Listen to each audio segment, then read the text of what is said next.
So then he says, خَلَقَ الْإِنسان. My final words to you guys, inshallah ta'ala.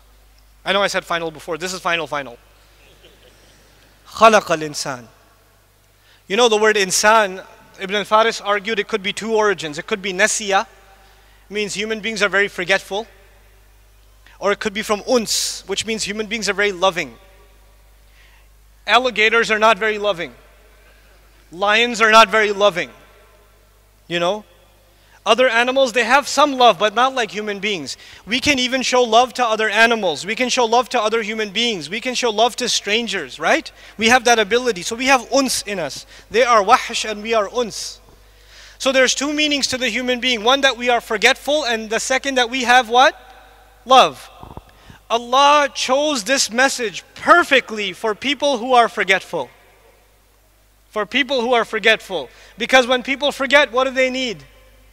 Reminder. And one of the names of the Quran is reminder. In huwa illa dhikrun. Kalla innaha tadhkira. Wa dhakkir bil Quran man yakhafu wa'id.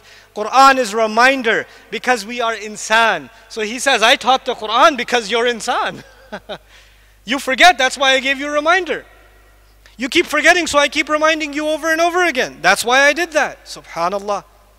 And the second is love. You don't just give love, you are looking for love. If you're looking for love and you have a hole in your heart that you need to fill, this word of Allah will fill it. This word of Allah will give you, you'll appreciate the love Allah has for you. The honor He's given us. How high His word is. وَكَلِمَةُ اللَّهِ هِيَ الْعُلْيَا, He says in Surah At-Tawbah. The word of Allah is the highest there is. There's nothing higher than the word of Allah. Al-Ulya, the superlative form is used. You know what that means? There's nothing higher than the word of Allah. And yet that word of Allah, anzalahu, He sent it down. Can you imagine? The highest thing was sent down. For who? For you and me. That's what you call a gift. I don't deserve that gift and you don't deserve that gift. That is an act of love of Allah. Who is going to accept that invitation from Allah? If Allah called Himself a teacher, who will refuse to be a student? You know? And if you start now, I don't care if you're 70 or 7, if you turn to Allah and say, Ya Allah, I want to learn your book. You called yourself a teacher and I want Ar-Rahman to be my teacher, so I'm ready to be His student. Then it does not matter whether you know a little bit or you know a lot. Because you began with Ar-Rahman, there will be barakah in your learning. And when there's barakah in your learning, you will learn like you have never learned before. Never.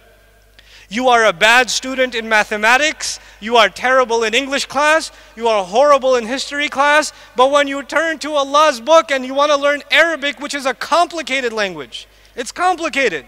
You want to learn tafsir and tajweed and memorize.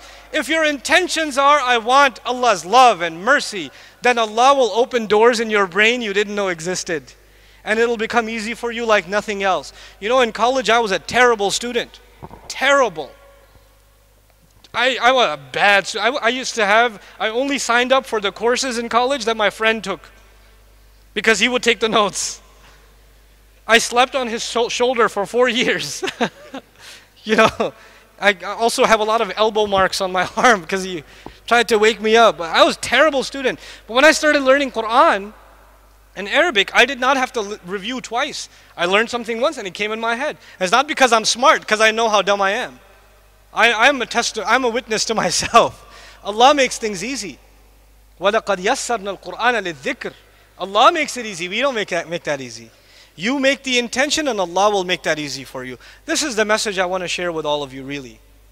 I want you to become students of this book, students of this language. Don't be intimidated by it. Don't be intimidated by it.